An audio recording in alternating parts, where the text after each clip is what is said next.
Hello guys, and welcome to the Uncomfortable Topics video series. The video series that touches on all the uncomfortable topics that you don't want to talk about in person. So for today's edition, we're going to be talking about urinary tract infections. It's such a prevalent issue that I have in my clinic. So I really wanted to have a bit of a deep dive into what the causes are, what are the risk factors, how we can treat it naturally at home, but also further things that we can do to investigate the cause and get rid of the primary cause of the infections. So first off, we'll start off with what a urinary tract infection is. So it's an infection that is through the urethra, which is basically the hole that we pee through, but it can extend further into the bladder, and also if it goes too far, then it can go into the kidneys as well. So some of the symptoms are needing to frequently go to the toilet all the time, even though there may not be much urine, there's that urgency to go constantly. You may be going very frequently with tiny little bits of wee coming out. It may be cloudy. It may have a very strong smell. It can have a bit of pelvic pain, particularly in women. It'll cause pelvic pain. Different colored urine, so it might be a little bit pinky. It might be red, or it might be a really dark color, like almost like a cola color, and that can be an indication that there's blood in the urine. So absolutely go to the doctors if it's getting to the stage where you can see the urine. Okay, so most of us would already know a lot of those sort of things, what a urinary tract infection is, but the cause is not really talked about a lot. So it is normally caused by bacterial infections. We know that in relation to the fact that it is often treated with antibiotics, but there are specific types of bacteria that are very implicated in urinary tract infections. And the biggest one is E. coli. So E. coli, we would have heard of it. You can get food poisoning with E. coli, but we all have a natural amount of E. coli in the gut, and it's actually quite protective for our gut. So it's always there. But when it becomes a urinary tract infection is when the bacteria from the gut is coming forward, and this is why it's so prevalent in women as opposed to men, because of the proximity of the anus to the urethra.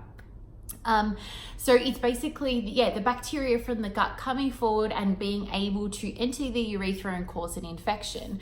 So E. coli is the biggest one. Now, the second one is not actually a bacteria. So if you are getting treated with antibiotics, it may not treat the root cause. And that one is Candida, so yeast infections. So if you tend to get thrush and urinary tract infections, it could be because there's Candida underlying.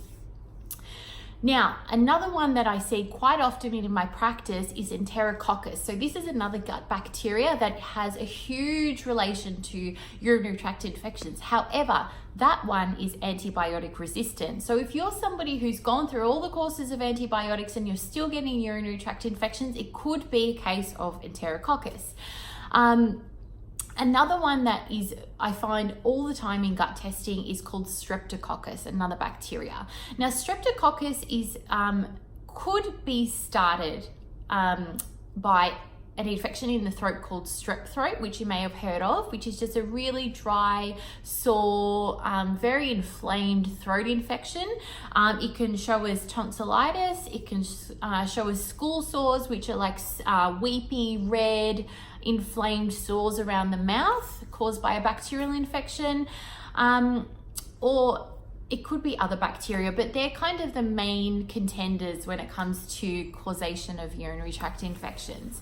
Now, another reason that treatment with antibiotics may not work is because the bacteria can hide under something called a biofilm.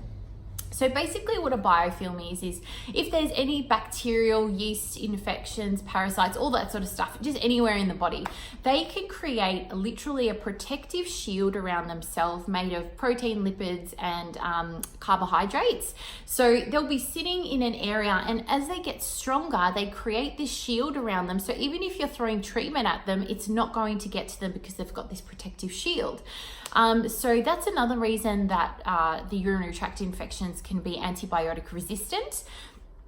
And also, if it's candida driven, antibiotics don't work on fungi. They need to be treating bacteria to get any effect. So if it's a candida, which is a yeast-based organism, it's not going to even touch the sides with antibiotics.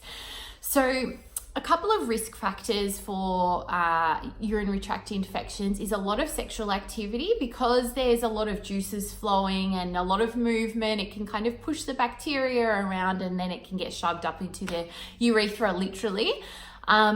Poor immunity. So obviously any place that we're getting chronic infections can be an indicator that there needs to be some work done on increasing immunity.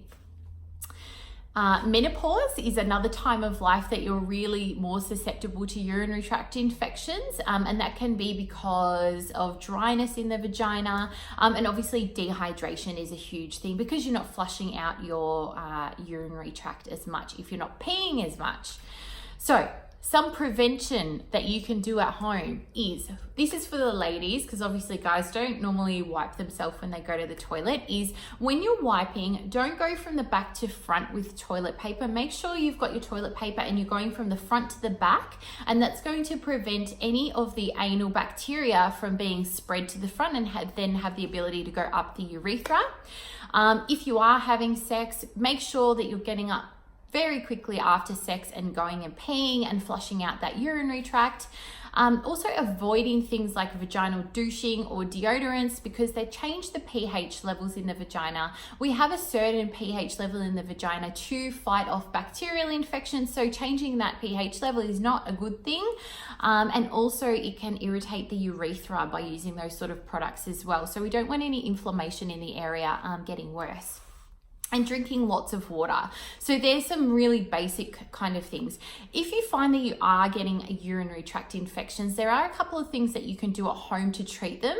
So the first one is to get some medicinal teas. Now there are very specific ones for urinary tract infections. The first one being buchu. That's B-U-C-H-U. So you can find the teas that I'm going to tell you. You can actually normally go to a health food store, the ones that have got the loose leaf teas, and get them to make it up in a mix for you. So first one being buchu, because it's a urinary antiseptic. The second one is uva ursi, so it's UVA-URSI. It's also called bearberry. It's so good at treating urinary tract infections, bladder infections, just amazing herb. So if it's a really bad infection, it's probably better to use it as a liquid herb, which I can prescribe, but at home you can get it as a tea. And also dandelion root, because it is a cleanser, it's a diuretic, it's going to push the wee through quicker. If you're a little bit irritated, I might get rid of the dandelion root, but if you're wanting to just keep flushing, it's a really good remedy. One that you probably all know is cranberry. So unsweetened, because we don't want to feed the bacteria with extra sugar. So make sure it's an unsweetened cranberry juice, because what that does is it doesn't allow the bacteria to adhere to the walls of the bladder. So at least we're getting that flushing. Or you can get cranberry supplements. There's a really good one from Thompson's that's readily available even from Chemist Warehouse. So cranberry unsweetened juice or cranberry supplementation. And talking about those biofilms before, there are some natural ways of breaking down biofilms. So the first one is good old celery juice. It's bloody good for everything, this celery juice. It has something in it called luteolin, which is a constituent or a chemical that can break down biofilms in the urinary tract. So celery juice, chamomile tea, really strong chamomile tea, so maybe 2 or 3 bags that are steeped for 15 minutes, green capsicum, and also thyme, the herb. All of those things contain luteolin, so they're really good at breaking down those biofilms. So make a juice with all of those things and maybe flush your system every day. But if you really want to get down to the root cause of why this is consistently happening, like with most things, I recommend gut testing. Find out what critters are causing it. Then you can have very specific herbal or antibiotic treatment if that's what you want to do. Go find the root cause. Look at the gut bug. See if there's the bacteria. See if there's the candida, and then go into treatment. I normally do complete microbiome mapping or a complete digestive stool analysis, depending on what I think my patients need. But I hope this is helpful and explains some of the ways that you can prevent it at home and some of the things that we can do going forward to prevent further infections from happening. So until next time, guys, look after yourself, stay healthy, and I'll talk to you soon.